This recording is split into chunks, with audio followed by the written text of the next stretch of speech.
ভূমি রেজিস্ট্রেশন প্রক্রিয়া আইন মন্ত্রণালয় থেকে ভূমি মন্ত্রণালয়ের অধীনে নিয়ে আসা হবে বলে জানিয়েছেন ভূমিমন্ত্রী মিজানুর রহমান মিনু। তিনি বলেন, এক ছাতার নিচে আসলে ভূমি ব্যবস্থাপনা আরও গতিশীল হবে। সচিবালয়ে নিজ মন্ত্রণালয়ে এক ব্রিফিংয়ে তিনি বলেন, ভূমি ব্যবস্থাপনাকে আধুনিক করতে মালয়েশিয়া এবং ইন্দোনেশিয়ার মডেল অনুসরণ করার পরিকল্পনা করা হচ্ছে।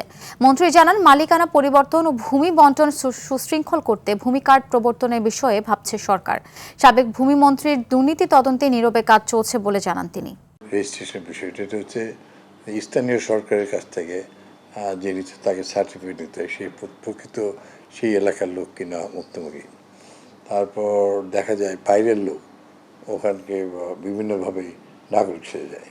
যে যারা রেজিস্ট্রেশনের দায়িত্ব আছে এরা ল মিনিস্ট্রি, এটা আগে ভূমি মন্ত্রণালয় ছিল, তাতে আপনার কমান্ড ঠিক নেই।